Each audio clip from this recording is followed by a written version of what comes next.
Buenos días, amigos de Cátedra Judicial. Hoy día 11 de mayo del 2020 continuamos haciendo nuestras entrevistas sobre diversos temas para brindarles información, temas para pensar a todos nuestros seguidores de Cátedra Judicial. En esta oportunidad tenemos como invitado para una entrevista sobre un tema de su especialidad a Roger Valencia Espinosa. Él es cusqueño, es licenciado en turismo, es básicamente un empresario del turismo de larga data en el Cusco, digamos de éxito, y también ha prestado servicios al Estado como ministro de Estado en las carteras de Comercio Exterior y Turismo y posteriormente en la cartera de Cultura. De modo que es una persona que sabe y conoce de lo que es el turismo como una actividad económica importante en nuestro país y lo que esta actividad representa pues para el desarrollo de nuestro país. Roger, buenos días, ¿cómo estás? Hola Fernando, muy buenos días. A través de Cátedra Judicial, un saludo a todos los seguidores y a ti y a tu familia. Gracias, Roger. Roger, me pasaste por el WhatsApp, que son estas formas ahora de comunicarse rápidamente entre las personas, de transmitirse ideas, un artículo que publicaste en Lampadia sobre el turismo y precisamente sobre el turismo luego de la pandemia, ¿no? De esta cosa que nos está asolando a todos y nos ha distorsionado la vida a todas las personas sin ningún tipo de excepción. Roger, yo quisiera primero que nos expliques qué es el turismo y qué representa el turismo para el desarrollo económico de un país. Mira, el siglo XX se ha caracterizado por una gran movilidad de personas y el turismo, además de ser una actividad económica, ha sido una actividad que ha educado a un montón de gente. Nos ha permitido conocer al mundo y al mundo le ha permitido conocernos. Entonces es una actividad humana que ha integrado a millones de personas a esta aldea global, ha hecho posible la aldea global, en el verdadero sentido de la palabra, en el conocimiento de personas y en el tránsito de personas de una parte del mundo a otra. En ese sentido, el Perú es como cuna cultura, como país milenario, como uno de los 5 sitios donde la humanidad transitó de ser extractor a ser productor, a consecuencia de la domesticación de plantas y animales, tiene muchísimo que ofrecer. Y el turismo, por supuesto que el gran turismo no es el turismo cultural. El gran turismo en el mundo es un turismo, el mayor motivador de viajes en el mundo es el buen clima. Entonces son los destinos de buen clima, como en América el Caribe, como en Europa todo lo que han sido las playas españolas, italianas, ¿no? El que atrae el turismo de masas.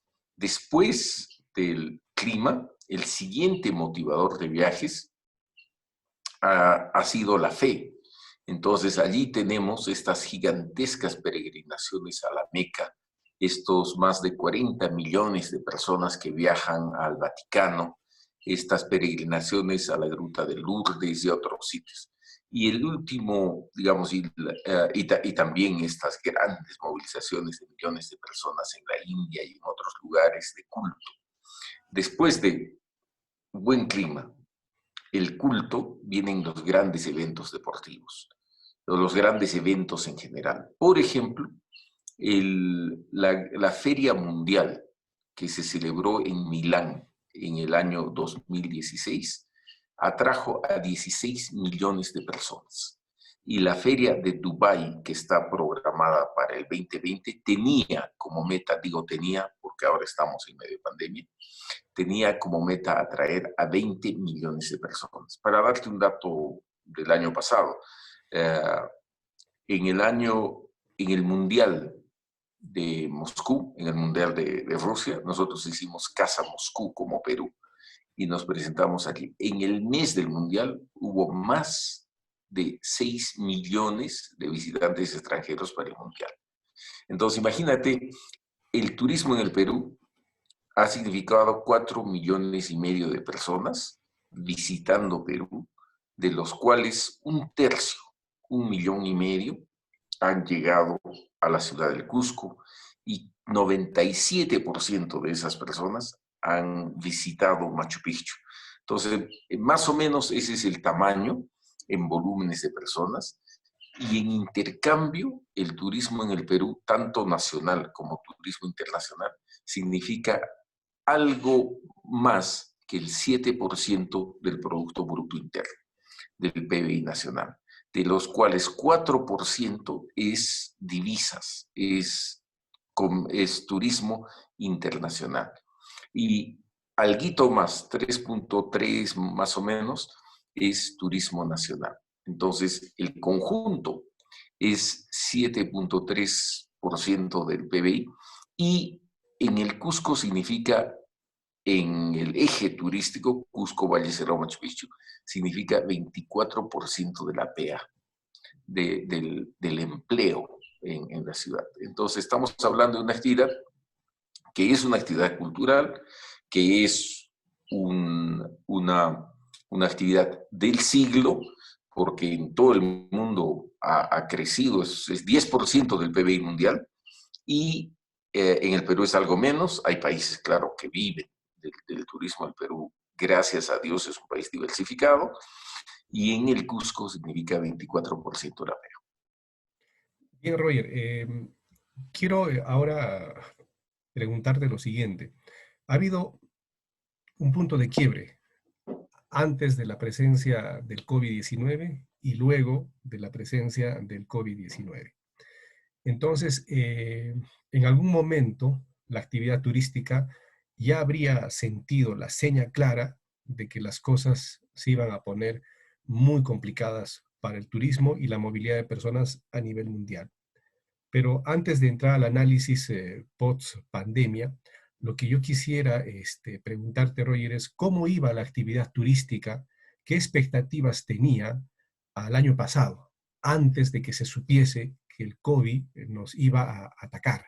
Entonces, ¿cómo se venía desarrollando la actividad turística? Porque la actividad turística, yo entiendo, es una actividad que la operan empresas privadas, hay participación del Estado, hay un tema de infraestructura, entonces no estamos hablando solamente de alguien que se dedica al turismo, sino de muchas entidades públicas y privadas y muchos factores que se dedican a trabajar el turismo. ¿Cuál era la situación del turismo antes de la pandemia, es decir, el año pasado, antes de que se supiese lo que nos iba a pasar? Y finalmente, ¿cuál era la expectativa para este año? Mira, esa es una excelente pregunta, porque obviamente los momentos de crisis, en los momentos de crisis es cuando se ven las fortalezas y las debilidades de las actividades humanas. Por ejemplo, cuando hubo, el, cuando hubo esta crecida inmensa del Vilcanota, del Urubamba, en el año 2010, y se llevó 30 kilómetros de la vía de tren que conectaba poco más abajo desde la zona de Guayrapuncu, de Ollantaytambo, hacia Machu Picchu, ¿no? Todo el mundo, todos estuvimos de acuerdo de que por medidas de seguridad, por medida de operación, por la fragilidad del sistema, de tener una sola puerta de entrada, había que generarle una segunda puerta de entrada a Machu Picchu para hacer lo que dice la teoría turística, que es establecer un verdadero circuito. Una puerta de ingreso por un lado y una puerta de salida por otro. Esta constatación causada por la crisis, por la naturaleza del año 2010 fue planteada en planes y programas. Y hay un plan maestro de Machu Picchu que habla justamente del acceso vía norte. La siguiente cosa, fue otro desastre natural ya hace muchos años, estamos hablando del año 1997, que aisló al distrito de Machu Picchu de su conexión natural con el Valle de la Convención, con Quillabamba. Esto era la continuación de la línea de tren y lo aisló con un huaico gigante que destruyó la vía de tren. Entonces, siempre se habló de la necesidad de integrar esos espacios. ¿Por qué? Porque este espacio cusqueño ha estado integrado históricamente. El, el mundo andino encontró una manera de hacer vivible nuestro espacio. Nosotros tenemos muy poco suelo agrícola y entonces es la cultura andina la que en la utilización de los distintos pisos ecológicos logra sostenibilidad y logra disminuir el impacto sobre un solo piso y genera la posibilidad de vivir en un mundo bastante difícil, un mundo desafiante en términos ecológicos y lo hace sostenible. Y ese es el mensaje de la cultura andina. Entonces, Machu Picchu nunca ha estado aislado, nunca ha tenido solo una entrada. Hoy día se conoce por arqueología de que Machu Picchu ha tenido 5 caminos que lo conectaban. Y al día de hoy hemos ido para atrás y tenemos una sola puerta de entrada y un solo acceso. Entonces, hay gente que vive muy cerca de un monumento tan importante como Machu Picchu y no puede acceder a él. La gente que vive en Santa Teresa tiene que caminar varias horas. La gente que vive en Quillabamba ni siquiera es parte de su día a día. Y Quillabamba está más cerca que el Cusco de Machu Picchu. Entonces, esta conectividad natural que había con el valle se ha perdido en el 97 y no se ha vuelto a hacer. Y luego se ha perdido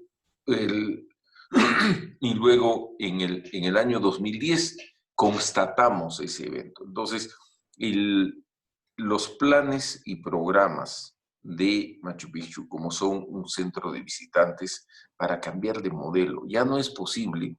Hoy día estamos haciendo educación, estamos haciendo teleeducación y la mayoría de los estudiantes universitarios, secundarios, primarios, están viendo y participando en sus clases a través online, ¿no? Entonces estamos utilizando tecnología para comunicarnos, para mostrar documentos, para hacer y generar experiencias.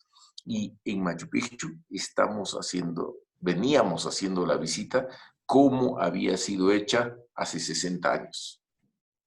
Cuando Bingham lo descubrió, subió a pie. Ahora ya no se sube a pie, se sube en bus.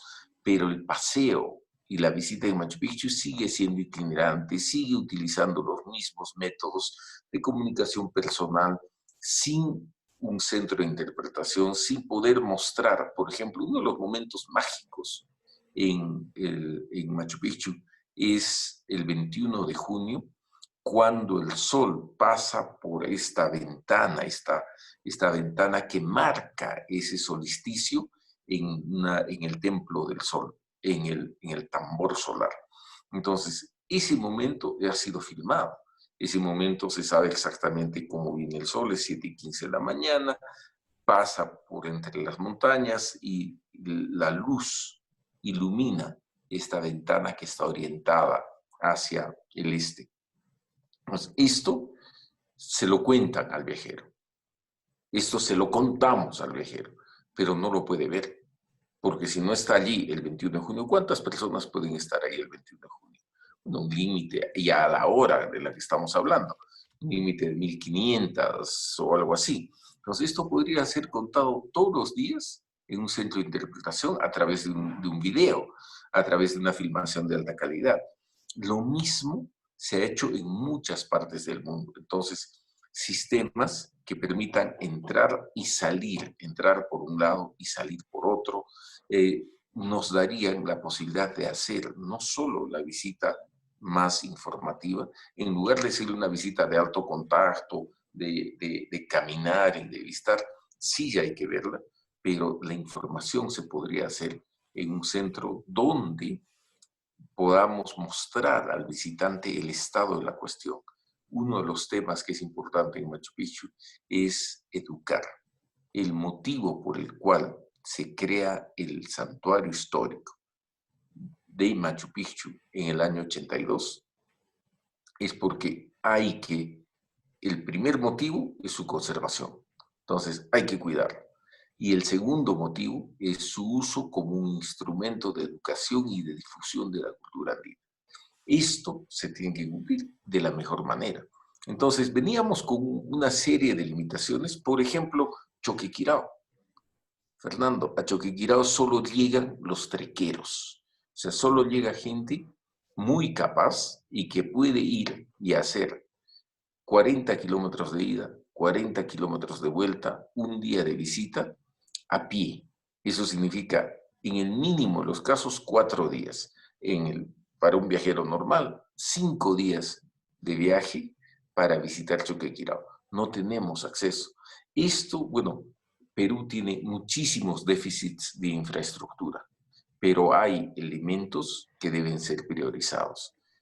El anillo vial para acceder a Machu Picchu por Mollepata, bajando a Santa Teresa, la segunda puerta de entrada a Machu Picchu y luego el centro de interpretación, el anillo vial que nos permita llegar y salir a Choquequirao y poderlo visitar para poder integrar estos espacios. Haciendo estos anillos, vamos a incorporar a 500,000 de personas que viven en Cusco y en Apurímac y en el Valle de la Convención a los beneficios de la economía del turismo.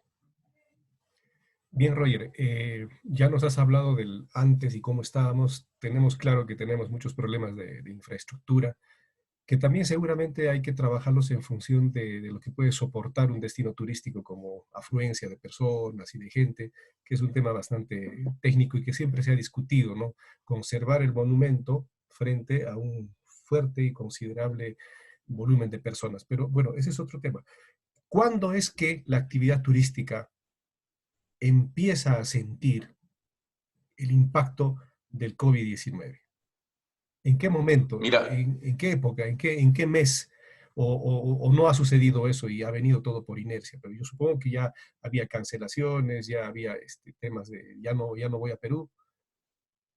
sí, mira, en el mes de febrero comenzaron a aparecer los primeros signos en el mundo por las grandes cancelaciones de los viajes de Estados Unidos hacia el Asia, a consecuencia de las noticias que vienen desde finales de diciembre y temprano en enero, del aislamiento en Wuhan y en otras zonas, la, el aislamiento que generan los estados, por ejemplo, Taiwán.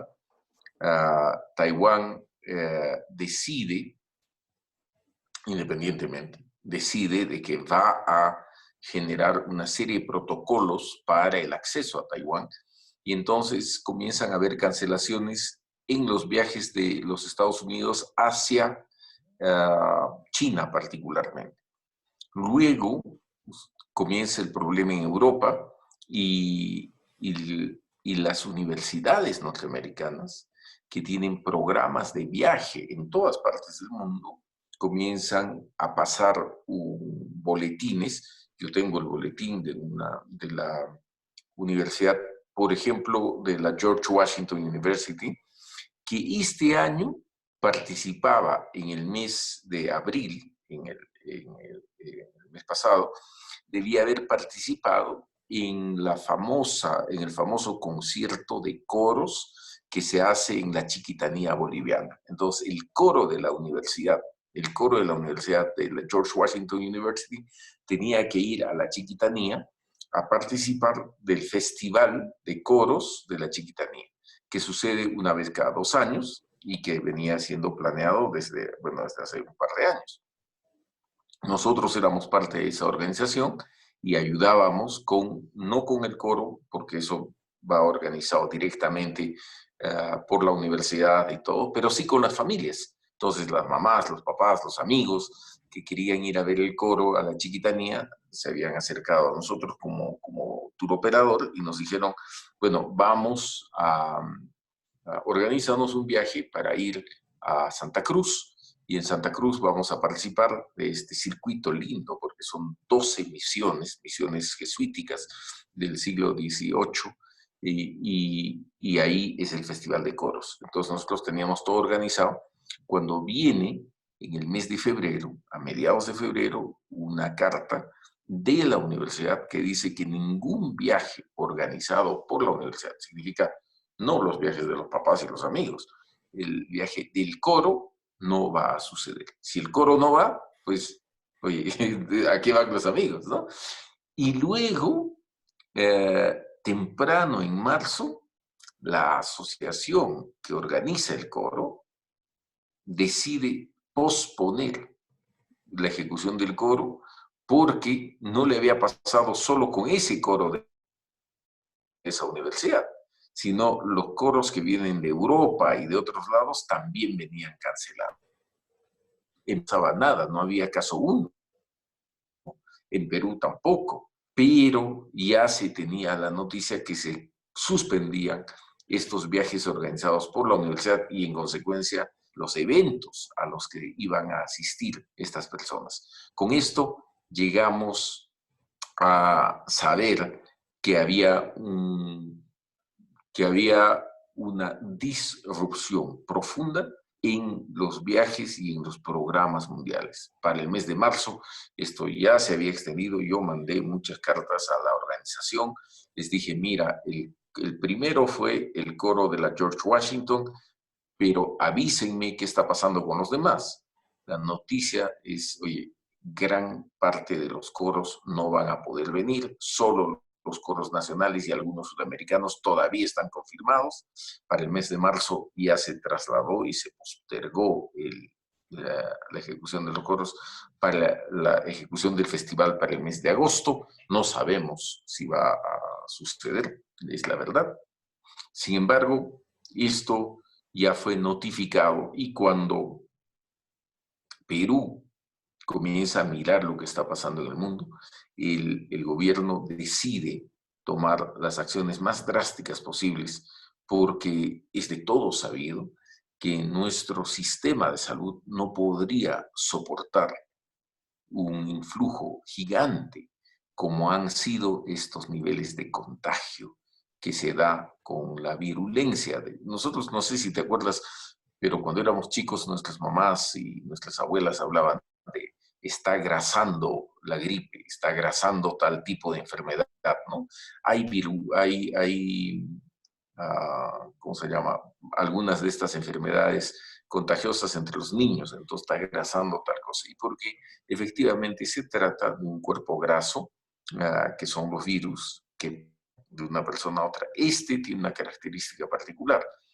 Se contagia muy velozmente, ¿no? Y entonces el país, el Estado, el gobierno, al saber que tienen estos índices tan altos de contagio, encuentra algo que está pasando. Entonces las crisis nos permiten mirar qué estuvo pasando antes. Y para salir de ella hay que construir fortalezas sobre donde teníamos debilidades. Sin poder construir esas fortalezas donde teníamos debilidades, no vamos a salir de la crisis. Y en este caso tenemos aún que cambiar el modelo de vivir. Entonces es práctica hoy día lo de lávate las manos, usa mascarilla, mantén la distancia social, es la nueva práctica, es el nuevo normal dentro de todos los servicios. Y para esto necesitamos pues un empuje muy claro, especialmente en el sector turismo, de integración de los servicios, porque no es que sea un sector, no es el transporte, no es el avión, no es el aeropuerto, no es el hotel, es todos los servicios turísticos que deben estar integrados para poder garantizar seguridad, sanidad y sobre todo el disfrute de un viaje, en nuestro caso, cultural y de conocimiento hacia el Perú. Roger, es obvio que el escenario que tú nos muestras de haber constatado que ya no había más turismo a partir de un determinado punto de este año, y lo estamos viendo en el Cusco, ya no hay movilidad de turistas, seguramente en otros puntos del país igual, y sin lugar a duda en muchas partes del mundo la actividad turística es si no cero, de bajísimo nivel de afluencia de personas, de circulación de las personas. eh, me pongo a pensar en lo siguiente, ¿no? Esta pandemia en algún momento va a pasar. Tu propia participación escrita nos dice el turismo después de la pandemia. ya sea porque tengamos un tratamiento eficaz, ya sea porque luego venga la vacuna, pero en algún momento la pandemia va a pasar. Seguramente va a haber un tramo de tiempo en el que vamos a tener que coexistir con el virus, manejarlo, pero en ese escenario el turismo no va a venir, ¿no? Cada nación empezará a manejar su ambiente con la existencia del virus y ahí el turismo va a estar bajo. Pero cuando pase, todavía no hablemos para cuando pase. Yo entiendo que tú has escrito las preocupaciones para cuando pase, qué es lo que debemos hacer, generar todos unos circuitos adecuados para manejar el turismo. Pero hoy en día, una persona que tenga un hotel está paralizada. Una agencia de turismo no guía, no lleva personas. Y así, una serie de servicios, venta de artesanías, venta de pin, todo lo que conocemos que trae el turismo, ahorita está paralizado, o sea, está en cero ahorita. Si tuviésemos que mandarles un mensaje a todas esas personas afectadas directamente por el turismo o indirectamente y de manera cercana por el turismo, durante este tiempo en el que la pandemia pase, ¿qué es lo que puntualmente deben hacer? Yo me imagino, por ejemplo, Roger, salvo que tú me corrijas, has sido ministro de Cultura y sabes perfectamente los sitios arqueológicos que tiene el país, estos necesitan, por ejemplo, mantenimiento. Estos necesitan, por ejemplo, que se tomen serias medidas de conservación. Entonces, seguro una de las tareas que tiene el Estado en este tiempo de para obligada será como cuando tenemos un vehículo parado en el garaje durante 5 días, 10 días, 15, lo prendemos un poquito para que no se malogre, le sacamos una vueltita para que no se malogre, ¿no es verdad? Entonces, ¿cuál es tu perspectiva respecto de toda esa infraestructura hotelera privada, de todos esos servicios turísticos privados, de todos esos monumentos arqueológicos que nosotros tenemos que están a cargo del Estado, porque son patrimonio del Estado? ¿Qué es lo que se debe ir haciendo? ¿Qué es lo que se puede ir haciendo para que esa maquinaria no se malogre? Porque las empresas van a quebrar seguramente porque no tienen actividad económica, están cesando seguramente a su personal, hoteles están cerrando, se están resolviendo contratos de arrendamiento para oficinas de turismo, etcétera. O sea, hay un punto de quiebre, hay una cesación de las actividades. Desde tu experiencia, ¿qué se puede ir haciendo mientras pase la pandemia? Todavía no nos ocupemos de lo que va a venir después de la pandemia, sino qué es lo que hacemos para que esta maquinaria o estas maquinarias no se nos malogren, no se nos echen a perder. ¿Qué es lo que tú estás percibiendo en el mundo turístico? Mira, Fernando, me parece sumamente importante este mensaje. Como lo has dicho bien, la principal tarea, y gracias a Dios, tenemos, por ejemplo, los ingresos de Machu Picchu, que por varios años han acumulado fondos, que son fondos que el Ministerio de Cultura puede disponer para mantener nuestro patrimonio arqueológico. Pero no se trata solo del patrimonio arqueológico. Tenemos, en términos de patrimonio y de zonas de visita turística, una serie de otros lugares, museos, iglesias, colecciones privadas. Entonces, mantener esto en el mejor estado eh, mantenerlo para que esté listo en el momento en que comencemos a volver a operar turismo. El primer turismo que va a volver va a ser el turismo nacional, mientras que internacionalmente van a seguir muchas puertas, muchos países van a tener grandes limitaciones para los flujos turísticos. El turismo nacional sí puede viajar. Entonces, en poco tiempo, probablemente el mes de junio, comiencen a haber vuelos nacionales. Y va a haber un montón de viajeros. No te olvides de que el año pasado más de 2 millones de peruanos han salido de viaje fuera del país por turismo. Y 250.000 peruanos fueron a España, por ejemplo, en el año 2018. Entonces, allí hay solo a España 250.000 de personas, 2 millones y pico de personas han viajado por turismo. No estoy hablando de los más de 3,5 millones, casi 4 millones de viajes de peruanos al exterior por negocios y por otros motivos. Estoy hablando de viajeros que han comprado paquetes turísticos fuera del país. Entonces, hoy día el peruano, como muchos países, lo has dicho bien, no va a poder viajar afuera, pero sí puede viajar adentro. Y tenemos sitios interesantísimos que la gran mayoría de peruanos ni siquiera conoce todavía. Por ejemplo, Cuela, en el norte de Perú.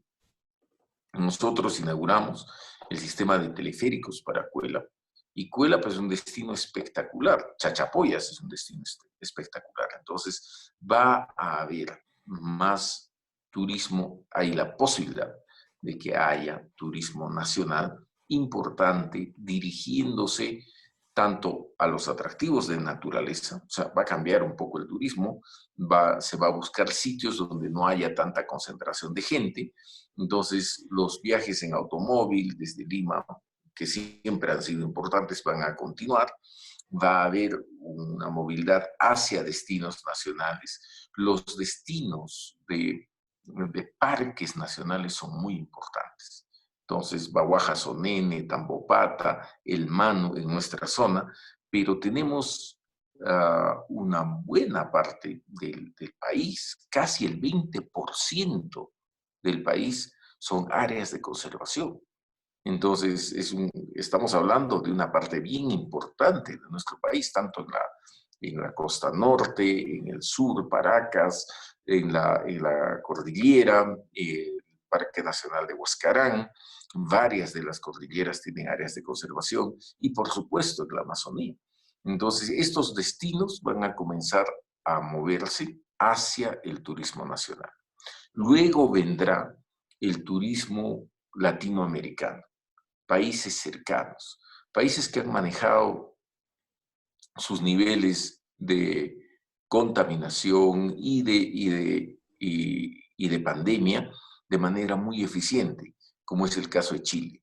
Entonces nosotros pensamos de que, y yo me acuerdo que en los años 80, cuando en el Perú nos hacía un daño tremendo a niveles de imagen Sendero Luminoso, el Perú en su conjunto, bueno, Machu Picchu, nadie quería venir al Perú por la violencia. Y en esos años, el Cusco generó un circuito importante de visita asociado al lago Titicaca y a la puerta de entrada que era La Paz. Entonces la gente, los viajeros internacionales, volaban a Bolivia y de Bolivia venían por el lago al Cusco, hacían la visita a Machu Picchu y luego se iban a su destino de vuelta. Entonces podemos utilizar otras puertas de entrada y por eso la necesidad de impulsar la infraestructura.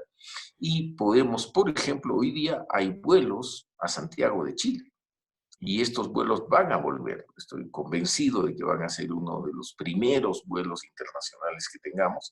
Es el vuelo de Cusco a Santiago de Chile, que existía hasta hace poco y que ha sido suspendido temporalmente. ¿Y por qué ese vuelo? Porque la imagen de Perú internacionalmente va a sufrir mucho.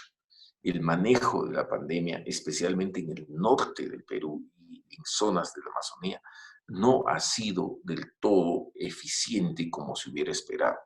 Y entonces la imagen Perú está golpeada, pero tenemos una supermarca y esa supermarca se llama Machu Picchu. Entonces, conectar y visitar Machu Picchu a través de otras puertas de entrada. La debilidad que tiene el Perú es que tenía una sola puerta de entrada, con la que nosotros, estando en el ministerio, impulsamos estos vuelos que conectaron al Cusco con Bogotá, que conectaron al Cusco con Santiago, y que conectaron a través de esos hubs, Santiago y Bogotá, al Cusco con el mundo. Entonces, estos vuelos, desafortunadamente ayer se ha sabido, justo estos días se ha sabido, por ejemplo, la declaratoria de quiebra de Avianca, ¿no? Avianca ha ido a Chapter 11 en los Estados Unidos, que es una manera de pedir una para en la capacidad de pagos, no tiene flujo de caja, ¿no? Y entonces ha pedido pare un momentito, me declaro en quiebra y vamos a reorganizar la empresa. Esperamos que esta reorganización les permita volver a operar. Pero en caso de que no sea Avianca, será otra. Las puertas están abiertas y ahí tenemos que apuntar. Sin lugar a dudas, este panorama que tú vislumbras de la movilidad de turismo nacional, de repente una segunda etapa a nivel latinoamericano, va a tener como principal adversidad siempre el temor al contagio mientras el COVID esté pululando en el ambiente peruano y latinoamericano, porque si bien hay países que lo han manejado con mayor eficiencia que otros, hay lugares en los países en que se han desbordado, como en el caso del Perú y del Norte, lo has descrito bien, pero tal vez esa va a ser la principal adversidad que va a tener este optimismo que veo en ti de que el turismo nacional empiece a movilizarse y de repente el latinoamericano. Siempre va a estar el tema de cómo se maneja el COVID en los países de destino, por ejemplo, ¿no? Hasta entonces, yo la verdad pienso de que muchas empresas turísticas pueden perderse, ¿no? Muchas empresas turísticas seguramente no van a poder soportar tanto tiempo de paralización o de repente no manejar los estándares que se están estableciendo, protocolos, tanta reglamentación que está habiendo en el país, que en verdad ya es un exceso, y seguramente esto va a encarecer incluso los niveles de operatividad de las empresas, los sobrecostos que va a tener que tener a alguien para observar tanta reglamentación y tantos protocolos que se están dando. Entonces, a veces puede ser que las medidas de gobierno resulten siendo adversas porque van a ser más caras para los operadores de turismo, cosa que estamos viendo, por ejemplo, en la actividad de comidas, de deliveries, se están poniendo una serie de protocolos, una serie de requisitos que no estoy diciendo que no sean necesarios, pero que de hecho representan una adversidad de cara a volver a la normalidad en las actividades, que obviamente tampoco se va a volver a un nivel de normalidad, pero sí representan costos. Y hay empresas, como tú bien anotas en tu artículo, hay las grandes y las pequeñas, hay mucha oferta de servicios turísticos de una manera, digamos, hasta informal, que entonces va a ser bien complicado el panorama, ¿no? Entonces, bueno, yo saludo, Roger, tu optimismo con relación a volver a la normalidad en, digamos, en unos meses respecto al turismo nacional y latinoamericano, pero siempre anoto y siempre creo que debemos anotar que va a ser una fuerte adversidad la presencia del COVID todavía en el ambiente para el desarrollo de estas. ¿Qué opinas al respecto sobre esta, no tan puntualmente sobre el tema de que si vamos a querer hacer turismo nacional, vamos a tener que hacer turismo nacional todavía con la presencia del COVID? Entonces, ¿cómo crees Sin que duda, claro, cómo crees que esto se puede manejar? mira, sin duda, Fernando, y no quiero ser sobreoptimista. Y nosotros hemos planteado un escenario de un año y medio, para que el turismo nacional pueda estar funcionando, y un escenario de 3 a 5 años para volver a donde estábamos en el 2019 en el turismo internacional. Entonces, año y medio para volver a una operación nacional y 3 a 5 años para volver a lo que estábamos en el 2019. Eso significa de que obviamente va a haber que adaptarse, va a haber que generar muchas cosas. He visto, por ejemplo, toda la normativa que ha salido para el manejo de los restaurantes y el sistema de delivery. Estoy totalmente de acuerdo. Hay muchísimo que es documentación de burocracia, uh, simplemente para llenar espacio. 32 páginas de condiciones para operar el delivery es una tontería. Sin embargo, el checklist de estas condiciones se ha hecho en una página. O sea, mira, el escrito son 32 páginas, ¿ya? Pero el checklist, ¿no? Control al personal, ¿ya? Temperatura, olfativo, general, manejo de, ¿no es cierto? Protector de cabeza, mascarilla, los guantes, todo el checklist de cómo se debe controlar la operación dentro del restaurante para que tenga las garantías y que su cliente sepa que tiene las garantías, es una hoja. Entonces, estamos acostumbrados a la cultura de llenar papeles, copy-paste y Y, y- documentar. y mira, Roger, que Sí, tan acostumbrados estamos que muchos sectores están esperando que salga su protocolo. exacto, Y el Estado le está haciendo la pared a eso, en lugar de que se deje cierta libertad a la empresa privada, a la iniciativa privada, de generar sus propios protocolos, ¿no? Pero bueno, sí, ese mire, exactamente, es un problema ya endémico en el país, cultural. el tema de la Y es un, normatitis. El tema de la normatitis es tremendo, tremendo, tremendo. Entonces, esa exacto. es una adversidad. Entonces, en este caso, particularmente, yo leí toda la documentación, pero cuando comencé a mirar el checklist, me pareció sumamente interesante. Entonces, vamos a tener que trabajar con esos sistemas. Colombia acaba de aprobar su sistema de visita, por ejemplo, en zonas de turismo, y entre las muchas cosas, igual también Colombia sufre del mismo problema de nosotros. Creo que son como 40 y tantas páginas para la operación de agencias de viaje.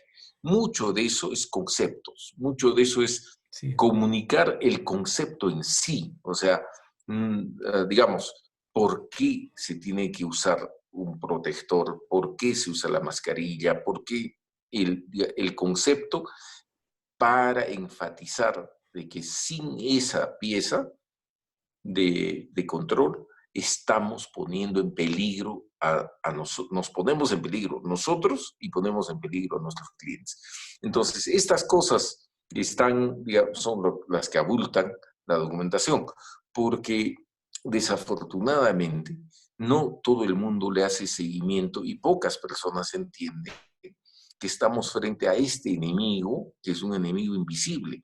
Entonces, los índices de contagio que se han dado, por ejemplo, a nivel de la Policía Nacional, a nivel de los mercados, es porque no se ha internalizado este nuevo estadio de qué es lo normal. O sea, sí, es bien fácil decir, oye, ¿cómo le vas a decir a alguien que se lave las manos si no hay agua en el mercado? Efectivamente, si no hay las instalaciones sanitarias necesarias, entonces la persona que debería estarse lavando las manos cada hora o cada media hora no lo puede hacer. El equipamiento, el tipo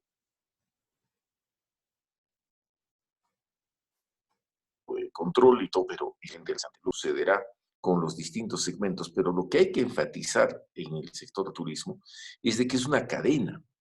Y esta cadena está compuesta de varios eslabones. Basta que un eslabón sea débil para que la cadena se quiebre. Entonces, la cadena es tan fuerte como el eslabón más débil. Y la cadena de servicios turísticos tiene que integrar a todos los segmentos. Y esta integración se llama clúster. El clúster de es lo que llamas tú servicios. un clúster sectorial, ¿no?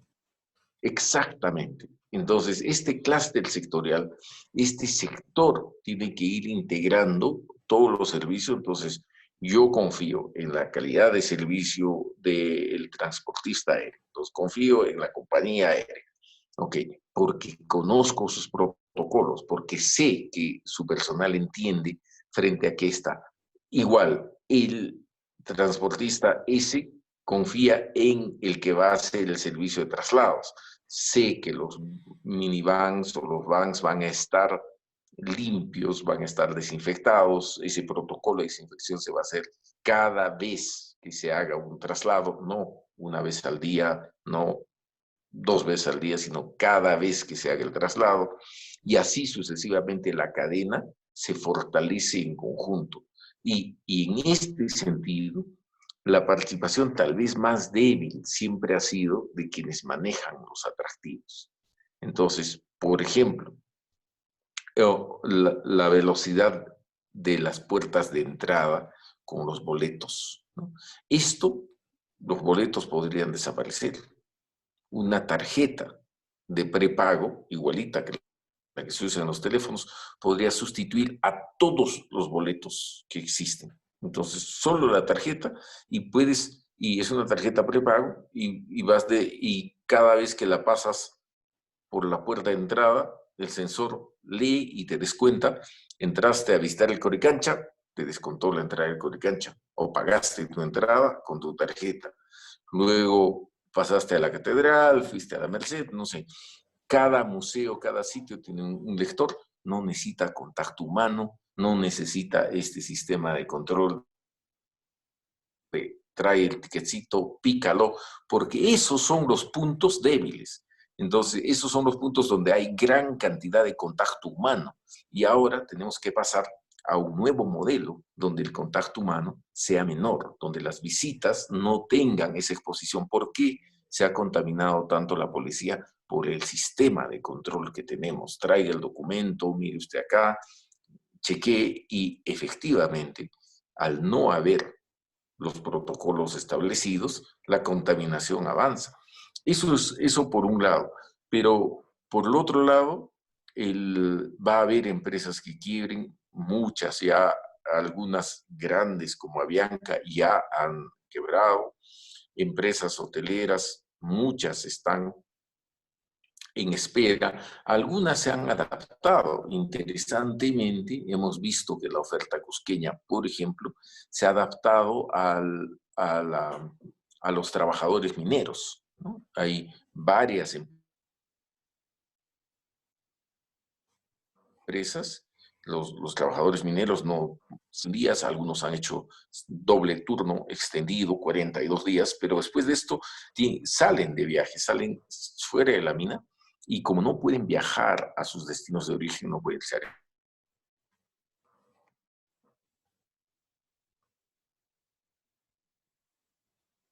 Arequipa, no pueden irse a Lima, no pueden irse a donde son, la hotelería no ha parado, que han tenido, por ejemplo, a los cusqueños que están volviendo y que tienen que pasar la cuarentena.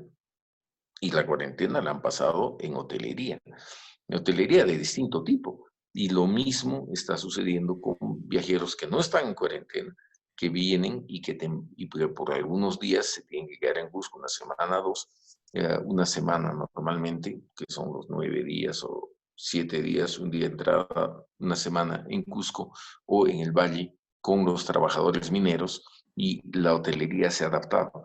Interesantemente, se ha adaptado también a los protocolos. Por ejemplo, los lobbies donde la mayoría de la gente se sentaba a tomar un café, a conversar, ahora son sitios donde lo que tienes es lugares para lavarte las manos, sistemas de sanidad para limpiar tus bolsas, todo lo demás para que se pueda manejar la dispersión del virus de manera completamente controlada. Varios hoteles, hay un caso muy interesante que quisiera compartir, es el caso de la cadena Casa Andina, que ha ofrecido sus hoteles a nivel nacional para que pasen la cuarentena los policías que se habían infectado. Entonces, esto ha puesto a disposición sus hoteles al Ministerio Interior. Y el Ministerio Interior, no solo agradecido, sino está utilizando los servicios de esta cadena para darle cuarentena a su personal que se infectó en servicio. Roger, Entonces, ahora, sí, sí sí, hay sí. esfuerzos, hay trabajo apuntado y también hay experiencias ganadas. Bien, finalmente, Roger, nuestro país es un país que tiene muchos sectores de economía de manera informal. Eso lo sabemos, ya eso es una verdad casi absoluta. El país tiene mucha informalidad. Y la actividad turística, y tú lo anotas en tu escrito, también tiene mucha informalidad en la oferta de servicios turísticos. Seguramente para el sector formal del turismo están todos aquellos requisitos que se tienen que cumplir. Pero el sector informal siempre tiene la tendencia a sacarle la vuelta a estas disposiciones oficiales, gubernamentales. Ahora, la actividad turística siempre ha generado una demanda también de ese sector informal en turismo.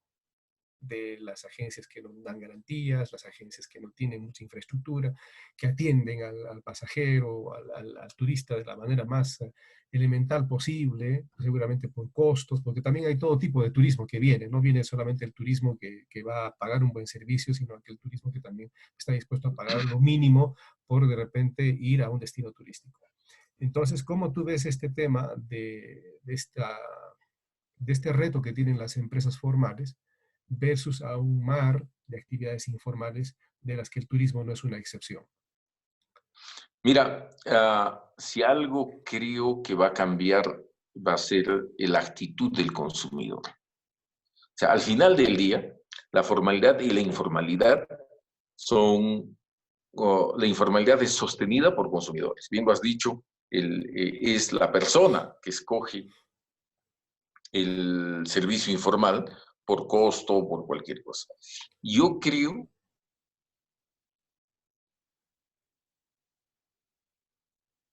que hoy día, y por ahí pregunta esta, en medio de un ambiente de inseguridad, de miedo, ¿no es cierto?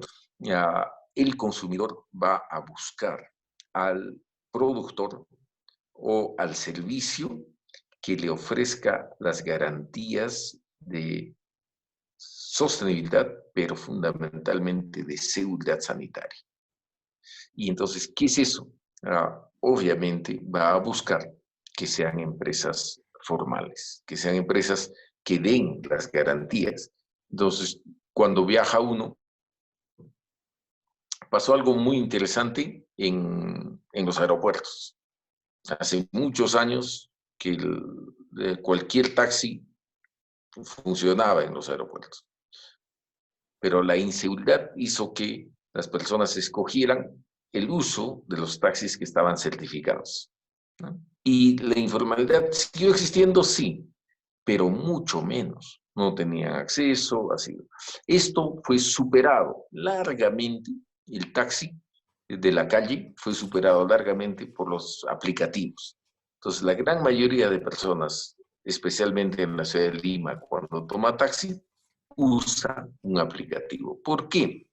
Porque ese servicio, no sé si es Uber o cualquier otro servicio, tiene al chofer y al vehículo dentro de un sistema que te permite, oye, me olvidé mi maletín en el Uber número tantos y te lo devuelve, ¿no es cierto? Entonces la seguridad y el aplicativo, o sea, el avance tecnológico más la necesidad del mercado sustituyó la necesidad de coger un taxi estirando la mano en la esquina. Ok, lo mismo va a pasar en turismo. La gran mayoría de personas que viaje va a buscar los servicios que le garanticen sanidad, que le garanticen seguridad.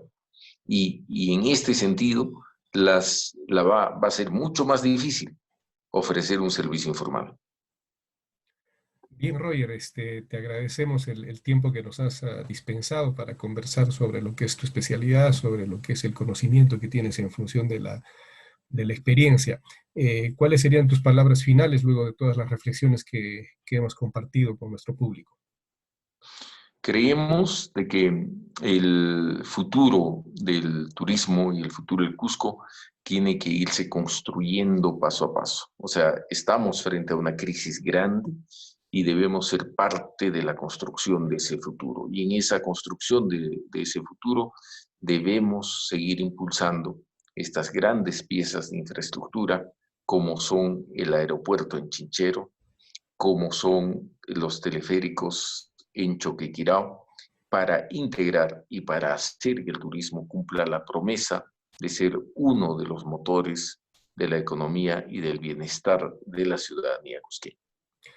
Muchas gracias, Roger. No va a ser la primera ni Gracias. la última vez que te voy a molestar para conversar, no solamente de estos temas, sino de repente temas un poco más puntuales antes que generales con la experiencia que tú tienes.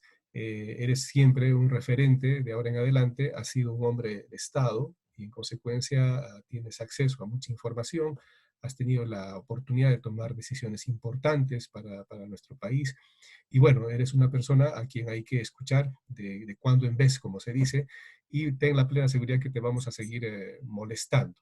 Entonces, Roger, te agradecemos mucho y estimados amigos de Cátedra Judicial, ha sido Roger Valencia Espinosa, un empresario cusqueño dedicado al turismo y ex ministro de Estado de nuestro país. Tengan todos ustedes muy buenos días.